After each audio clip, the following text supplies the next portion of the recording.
많은 좀 인사이트 얻어 가실 수 있기를 바라면서 우리 박성원 박사님 큰 박수로 맞이해 주시면 감사하겠습니다.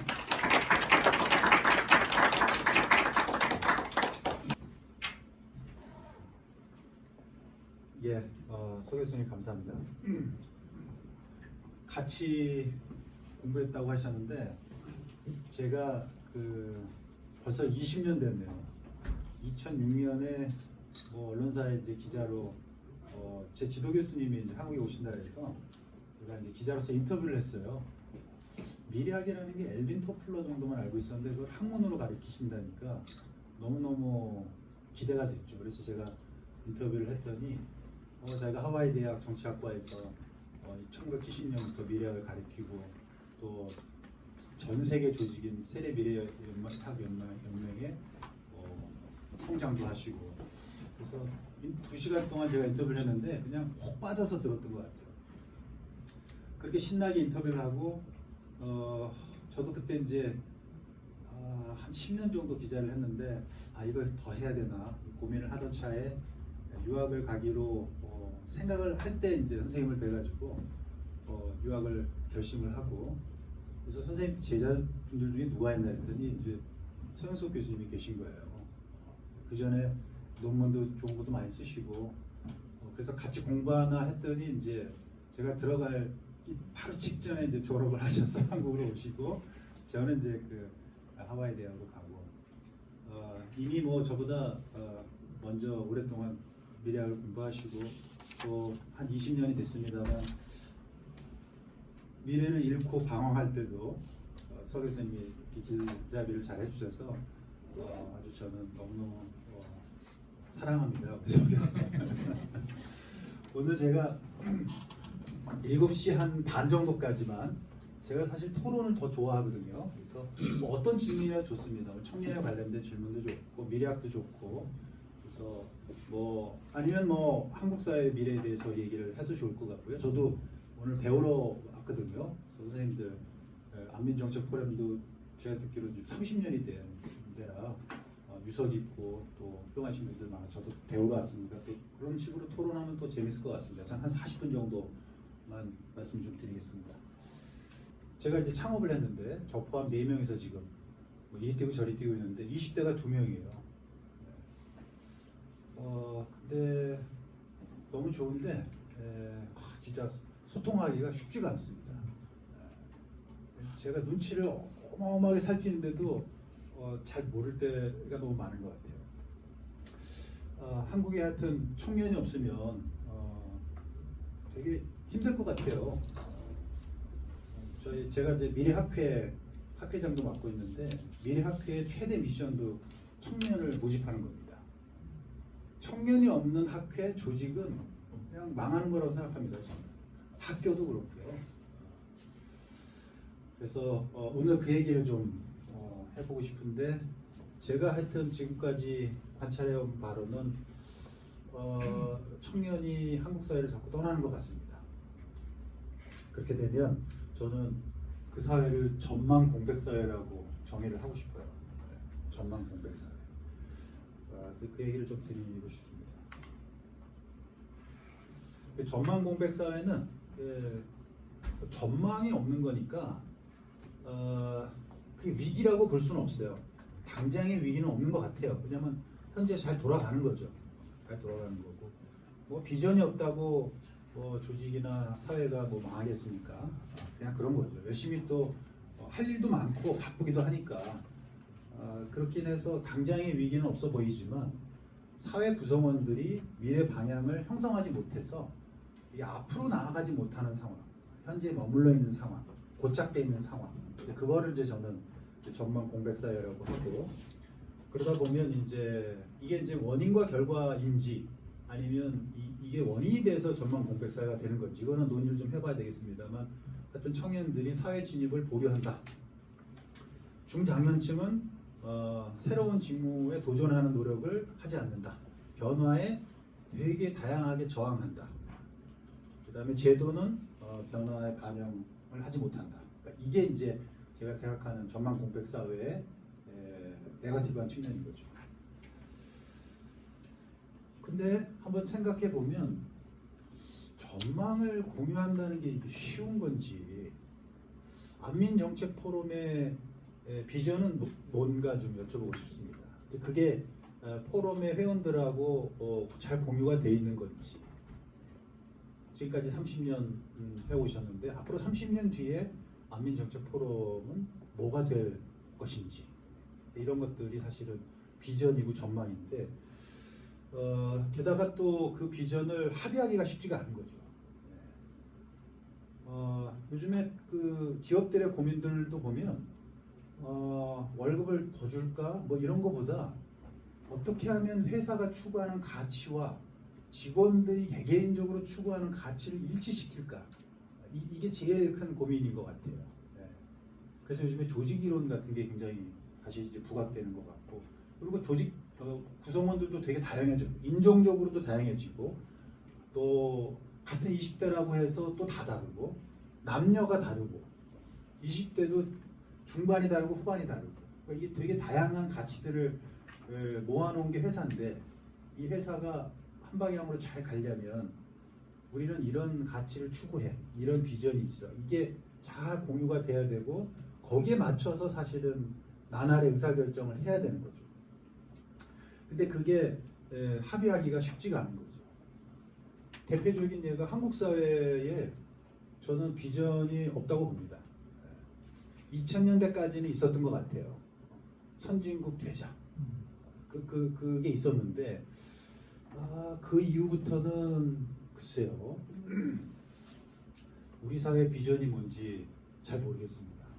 선진국 되자라는 비전? 저는 그건 아닌 것 같아요. 지금은 어느 쪽 면에서는 저희가 선진국을 리드하는 경우일 수도 있고, 우리도 이미 선진국 반열에 올라섰고, 물론 이제 뭐 더 성장해야 된다, 뭐 당연히 그런 논리는 중요한데, 선진국 되자라는 비전을 교체할 수 있는 좀 더 매력적인 비전이 없는 것 같아요.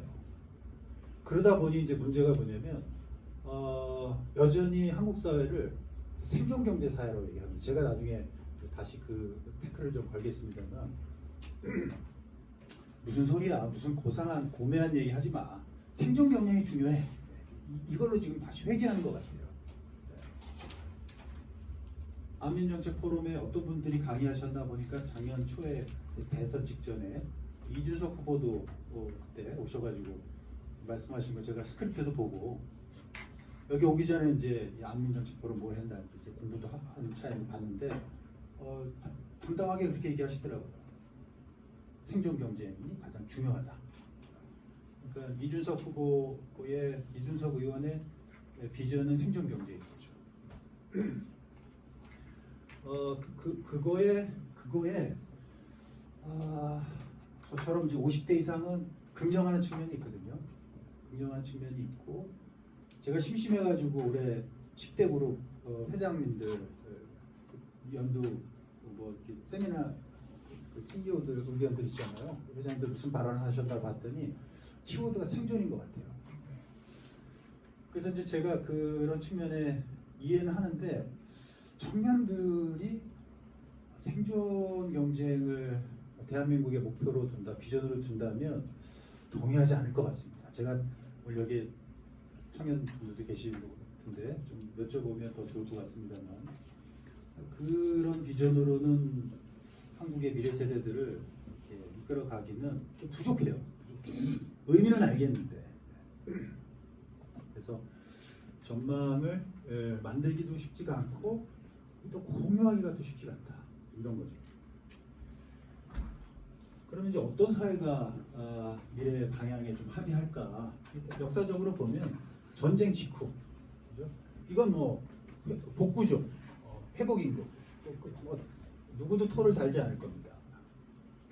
그 다음에 이제 어떤 산업 전환의 초입, 농경 사회에서 산업 사회로 간다. 그때는 이제 이미 목표가 거대하게 정해져 있는 거죠.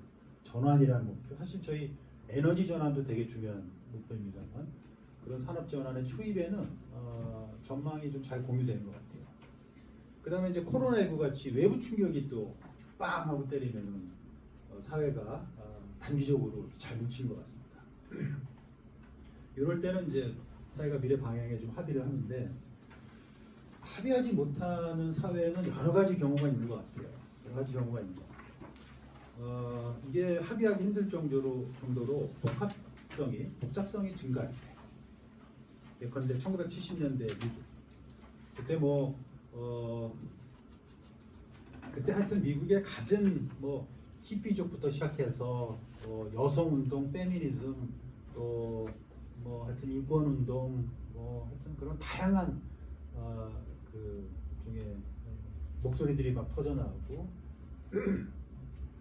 69년에 또 달나라에 가기도 해서 지구를 떠난 어떤 인간의 삶도 상상해 보기도 하고 어마어마하게 다양한 시절이었고 베트남 전쟁도 있었고 그때는 이제 야 이거 어떻게 해야 되지? 다양한 이 중에 그 전에는 잠재돼 있던 혹은 억눌렸던 목소리들이 막 튀어나오니까 그 목소리들을 듣고 정리하기에 바빴지 그것들을 이렇게 하나의 방향으로 몰고 가기에는 쉽지 않았을 것 같습니다. 그 다음에 이제 1990년대 잃어버린 10년, 20년 이렇게 얘기할 때 경제적 성장은 이뤘지만 그 뒤에 주춤하면서 청년 세대와 이 노인 세대의 갈등. 그러면서 일본 청년들이 일본을 많이 떠났죠. 어마어마하게 떠나고 일종의 그게 하나의 유행이 되기도 하고. 그 다음에 19세기 후반에 이제 영국을 보면 이동의 고착화. 그러니까 이제 막 산업 사회가 시작되면서 어린이 노동력 착취부터 시작해서 부르주아 계급이 새로 등장하기도 하지만 일종의 계급이 고착화돼서 움직여지지 않는 그런 데는 또 방향이 합의하기가 쉽지가 않고 그 다음에 공론장이 좀 부족할 때 1920년대 독일 보면 내각이 한 20차례씩 한 근 몇 년 사이에 막 바뀌기도 하고 사회주의, 공산주의 그 다음에 각종 미디어들은 굉장히 정치화돼가지고 누구도 합의하기 힘든 그런 독일. 그 다음에 이제 소련이 붕괴된 91년 이후의 러시아. 통합적 서사가 이제 붕괴된 거죠. 그럴 때는 미래 방향이 합의하기가 쉽지가 않습니다. 그럼 그 결과는 미국의 경우에는 이제 80년 이후에 레이건이 등장하면서 이제 신자유주의 열풍이 이제 불기 시작하고 일본은 이제 장기 침체로 접어들고 영국은 이제 사회주의가 등장하고 그 다음에 독일은 나치즘이 1930년대부터 해서 세계를 어마어마하게 파국의 국면으로 몰고 가고 러시아는 지금 보면 아주 극단적 권위주의 상태로 들어간 것 같습니다. 전망 공배 사회에 대한 여러 가지 이제 논문들이 있는데 대략 한 5가지 정도로 좀 정리를 해볼 수 있을 것 같아요. 왜 전망 공백 상태가 생기느냐 이렇게 보면 신기술이나 급변을 다룰 제도적 역량이 부족할 때 이때는 이제 어떻게 가야 되지, 어디로 가야 되지, 어느 방향이 맞는 거야. 그 다음에 이제 부정적인 집단적으로 부정적인 미래 전망이 막 확산될 때 그럴 때도 상당히 이제 전망 공백 상태를 겪고 있는 거고 그 다음에 미래를 말하는 언어의 부족. 이게 어떤 사회 같은데 그 사회를 명명하지 못하는 거죠. 그 사회를 상상하지 못하는 거죠. 인공지능이 계속 이렇게 발전하면 어떻게 되는 거야? 여러 가지 얘기들이 있습니다만 그 미래 사회를 구체적으로 상상해서 이론화, 언어화하는 작업들이 사실 좀 힘들게 되는 거죠. 좋은 예 같은 거는 탈산업 사회 같아요. 포스트 인더스트리얼리즘. 1970년대 다니엘 벨 하버드 사회학과 교수가 이건 산업화 이후의 어떤 조짐 같은데 이제 그런 게 엘빈 토플러가 이제 정보화 사회라고 명명하기도 하고 그러니까 그렇게 상상력의 부족으로 방향성에 대해서 얘기하기 힘들 때 언어의 부족 그럴 때도 이제 전망 공백에 대한 것이 나타나고 그 다음에 이제 미래학계에 아주 중요한 그 분과 연구 분야가 있는데 이게 뭐냐면 미래 식민지화예요. 그거를 우리가 Decolonizing Futures라고 하는데 이제 1990년대부터 일단의 그 미래학계 내에서도 좀 앞서가 있는 선생님들이 미래의 인식이라는 게 이게 이게 어느 부분은 상당 부분 세뇌되어 있는 걸 그냥 우리가 예를 들어서 이게 바람직한 미래야, 이게 좋은 미래야, 이게 선호 미래야라고 얘기할 때 그게 내적인 어떤 문제나 갈등을 해결한 대안이 아니라 그냥 그게 좋다고 무의식 중에 들은 거죠. 야, 도시는 커야 돼, 도시는 복잡해야 돼, 막 이런 것들이죠. 서구는 오라, 뭐 예전으로 치면 그러니까 어떤 옳고 그름을 따지지 않고 그냥 무의식적으로 받아들인 거. 그걸 일종의 약간 미래 식민지적 상태라고 합니다. 그런 거. 그거는 이제 참여가 부족해서 발생하는 거고. 그 다음에 이제 개인들도 미래지향성을 잃어버릴 때, 가진 스트레스, 불확실성, 또 무기력감, 뭐 이런 것들이 이제 많으면 개인들이 사실 미래 상상하기가 쉽지가 않죠. 야, 그냥 오늘이 최고야. 뭐 내일 어떻게 알아? 그런 거죠.